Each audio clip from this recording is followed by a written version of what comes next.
do you want from me? I'm just blood and flesh and bones. I'm not an answer. Welcome to Mildly Entertaining at UNCW, the show where the Office of Military Affairs keeps you mildly entertained and more or less up to date on what's going on at UNCW. Your hosts are Joanna DeMott, the Military Liaison and Program Coordinator, and Melanie Nelson, the Military Student Services Specialist. Hello, Joanna. How are you today? I'm just kidding. I already know how you are because you're on campus with me today. And you are great as ever. I am great as ever. And this is a gorgeous facility. You know, Beth, maybe our guest Beth, maybe we'll take her on a little tour afterwards. I'm in the Military Resource Lounge in UNCW's newest building, Veterans Hall. Super excited to be here. How are you today, Melanie? I also already know, but I'd like you to explain for our listeners. I am doing wonderfully well. We have a full roster of activities today since it is so rare for our team to all be in the same place at one time. And it just kind of feels like old times, you know, I mean, we're masked and we're distant, but, you know, we're actually all physically present in the same space. It's very exciting, which, you know, just adds to the excitement for this podcast episode. Absolutely. The excitement of having Beth Morgan, the Director of Higher Education Transition and Partnerships for Columbia University Center for Veteran Transition and Integration. I only needed 2 breaths for that title. How are you today, Beth? I'm great. Thanks for having me. We are really excited to hear everything that's going on with the center. I see you now. You are not in an office space. Are you normally a teleworker? Has your work situation changed since COVID? Tell us about that. I work remotely for Columbia, so have worked remotely for them for about 3.5 years. I live in Southern California, so I'm fortunate to live on the West Coast, but do make my way, at least prior to the pandemic, made my way to New York quite often. But we are spread out across the country as a center right now. So that's fantastic. So the only thing that's changed about your work situation is your ability to go back to, you know, the homeland, to the mothership there. But other than that, your work situation hasn't changed at all. And you just have to spend all this time in the 75-degree weather of Southern California. That's right. No, we've been able, it actually was, you know, for us as a center, because we've been doing some of this work remotely already, it was a somewhat easier transition for us, you know, to go to continuing to work remotely. And, you know, also then I think as our colleagues on campus moved to remote work and faculty moved to teaching their classes online, we were, as a center, because we have educational technologists on staff as well, able to sort of help folks with that transition and really focus our efforts on what would be most helpful to the population that we work with as they moved into an online environment. That's wonderful to be able to have that level of collaboration and assistance.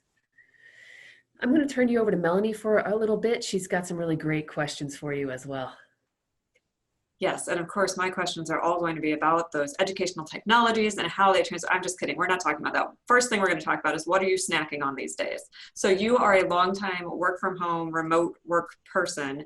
That means that you might have some established snacking habits, but we would like to hear if those have changed since the start of the pandemic, if there's anything that's influenced your snacks. What are you snacking on? Tell us what you're eating. I am, and have been for a very long time, a big popcorn person. So that's my go-to snack. And I tend not to go with the microwave version. So I'm the old school, gotta, you know, pop it in oil. Pretty much just a salt and butter type of girl. So, you know, that's what I'm snacking on. Hasn't really changed much. Of course, you know, my family, there's been a lot of, you know, new additional snacks in the house, but my go-to continues to be popcorn. Are you a whirly pop person? No. I'm just the, you know, the old school salt and butter. Keep it simple, and you know, just shake it on the stove, and you know, then sit and eat a big tub of butter, sometimes for dinner. So yeah, there you go. See, sometimes, yeah, that's just how it goes sometimes. You know, for I think we got a wedding present that apparently this one couple, like every time they give a wedding present, it's a whirly pop, which is just a little stovetop pot that has a lid that clamps down, and then you just crank a handle, and that like keeps the things rotating so that it gets all evenly coated or something. I don't really know. It's kind of soothing though to stand there and just listen to it pop. So totally get you on the stovetop popping. And you know, that's a reasonably healthy snack, quite frankly. So good for you. Have you been eating popcorn since college, would you say? No, actually, I mean, not in the way that I eat it now. No, I would say that, you know, it became sort of the go-to and a habit after I got out of grad school and started working. That was, you know, kind of at the time, a single person and, you know, thinking about what to make for dinner. Popcorn became sort of the go-to, you know, the easy thing to do, fill you up. And so that's sort of where it started. I mean, I've always loved popcorn, movie popcorn, you know, the big tub. I'm the big hoarder of the tub at the movie, you know, we used to be able to go to the movies, but really became sort of after college and once I started working. Interesting, interesting. So the reason I ask, I know that seemed very random, but we've been finding out about people's college experience and how that kind of led to where they are currently in their careers. So maybe go back and talk more about your snacking habits in college and graduate school, but just tell us where to go to school and how did that get you to where you are now? Sure.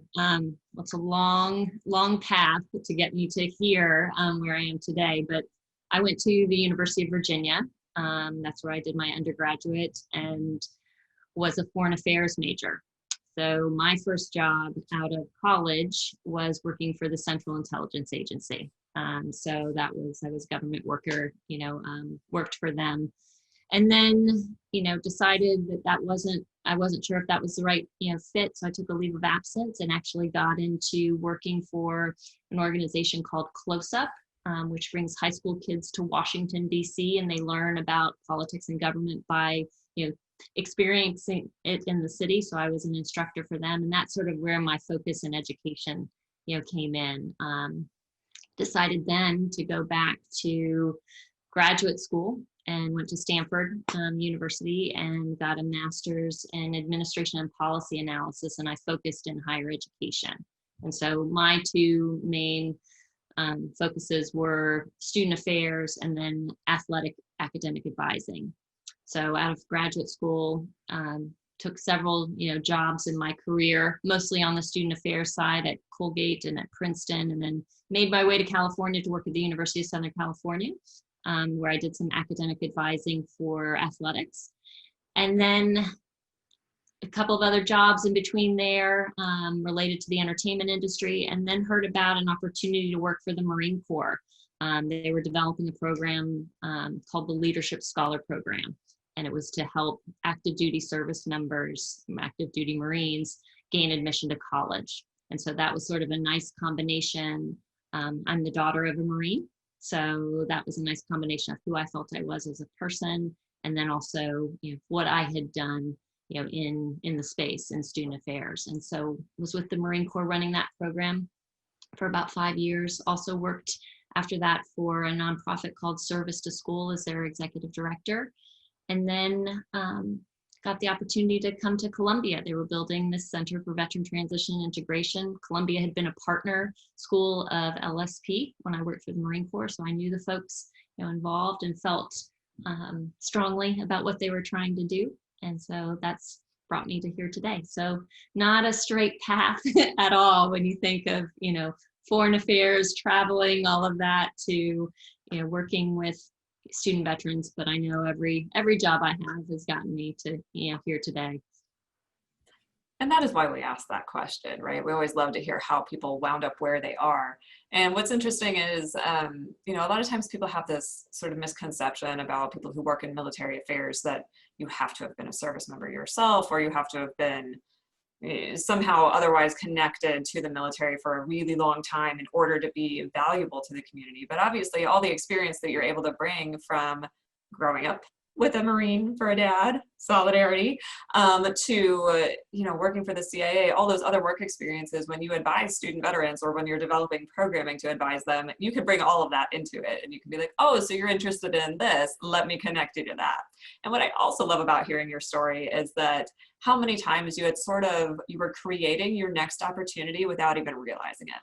Right. So like you're working for the CIA and then you have this latent interest in education and you sort of created an opportunity for you. I know you didn't create the opportunity for yourself, but you made a path for yourself to say, I have experience at the CIA. I can bring kids to Washington and show them what it's like to work at a government agency.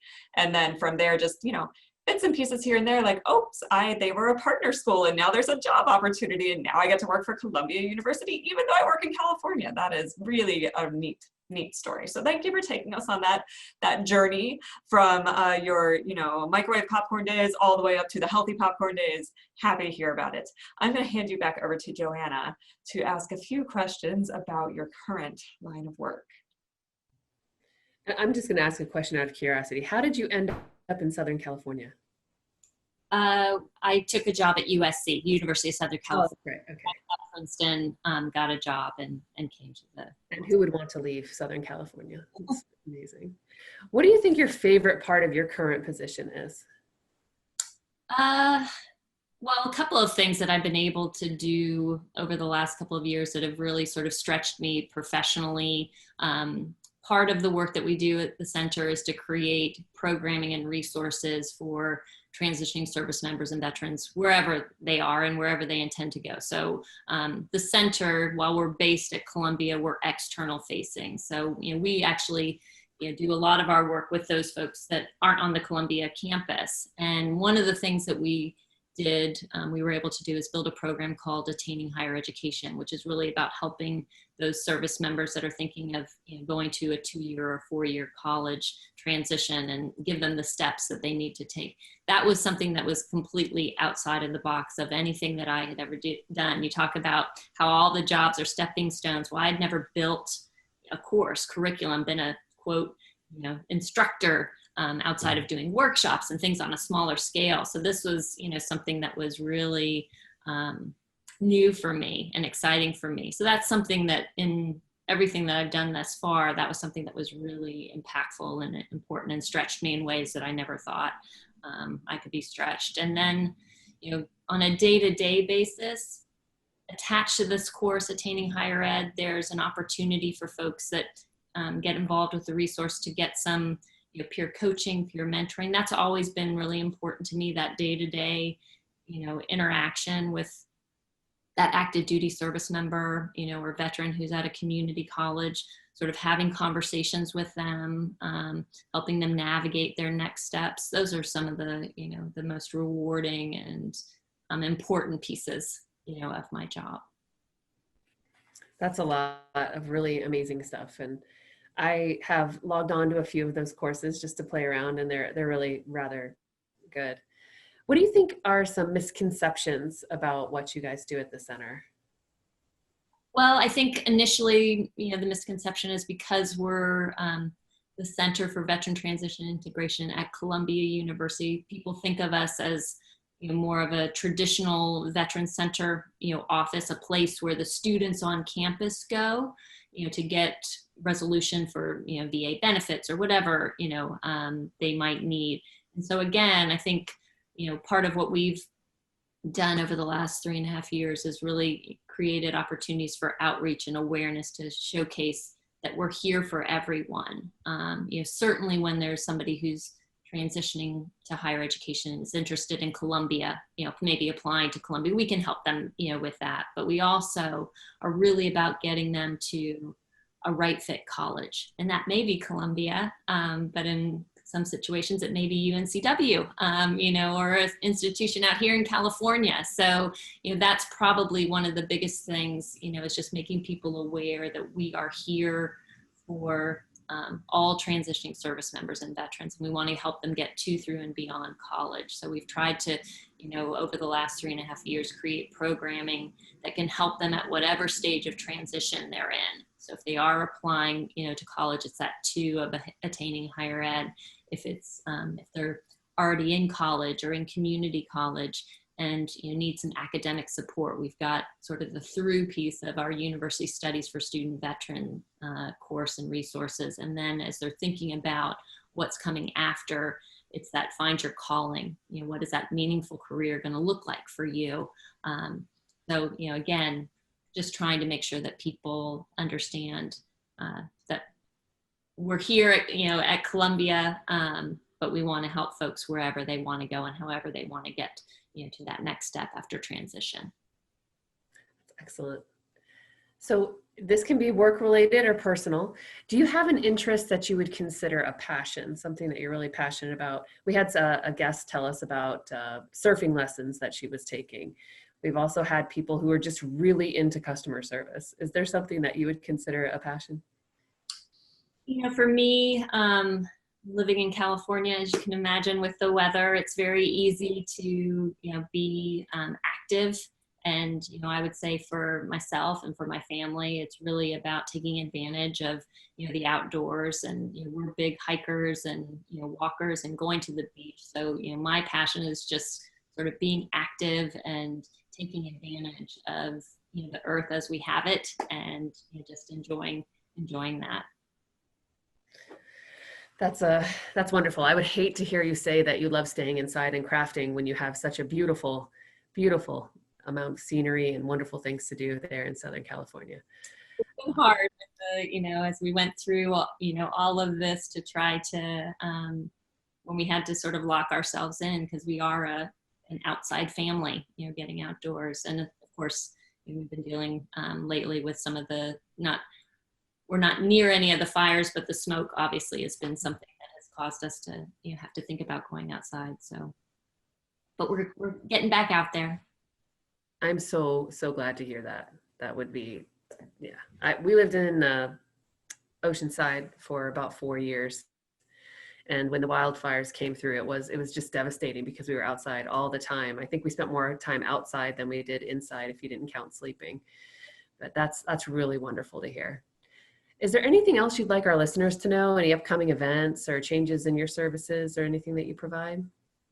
No, I think, again, what we've tried to do with our resources, we have, as I mentioned, those 3 main courses that are massive open online courses, which some folks may be getting tired of considering all the online work that they're doing right now, but they do exist. They're on edX. Everything's free. But we also have taken a lot of that content and repurposed it into other resources. And we have a video library on our website that really is just all the content, broken down. And you can search by topic, by instructor, by veteran voices. That's a key piece to all of the things that we've done. We've included veteran voices because we feel like they're the most impactful. That's who, these folks really want to hear from. So we've included that, but, we've been doing a lot of work trying to just, repurpose, what we have in a variety of different ways. So it's accessible and people can engage with it, as they want. But, our hope is that not only are we working with transitioning service members and veterans, but also that if our colleagues out there in the space, administrators, who are doing this work, need some resources and don't have the funds right now to be able to create them themselves or looking for some things that are easily accessible, that they'll engage with the resources too to help their students. I think it's particularly around the academic success piece. That's what we get a lot of folks like yourself that are interested in providing resources for their students that can help them be successful, because that's most important. So we've been doing those kinds of things. We've also been doing some webinars, on site about, we have a great, one of my colleagues, RJ Jenkins, who is the lead instructor for University Studies, has done a couple of webinars around this pivot, to online, learning, which I think can be helpful to folks who maybe thought they were going to be in a classroom and are now in their house, learning online. So we've done that. And then the other big thing that we have coming up at the end of this month is And I know UNCW is going to be, part of it is a virtual college fair that we're hosting with, colleges from around the country, both 2-year and 4-year. So again, if there's a service member out there or someone who's at a community college who's thinking about transferring, just wants to check out and talk to folks that work in the veteran centers or in the admission offices at these colleges and universities, they should definitely sign up and join us for that. So that's October 30th from 3 to 7 Eastern, and there'll be some social media and things going out that will get people to a place to register for it. But again, we've got you name them, we've got them lined up to participate. So there should be a good cross section of both private and public institutions, small liberal arts colleges, all of the things that you want to be able to explore as you're thinking about that next step. Excellent. And so if our listeners wanted to find your coursework, upcoming events, that type of thing, where would they go? They would just go to our website, which is veterans.columbia.edu. Access everything there. I love a good, easy website. So veterans.columbia.edu. Fantastic. Thank you so much for coming on today, Beth. Yeah, no, thank you. Thank you for having me. Yep, thanks for coming by. And this has been an episode of Mildly Entertaining at UNCW, and we will see you on the internet. Thank you for listening to Mildly Entertaining. Our intro music comes from the band Blue Turnip and their song, What Do You Want From Me? You can find their EP Songs from the Root Cellar on Bandcamp, iTunes, Amazon, and Spotify. For more information, you can go to blueturnipmusic.com.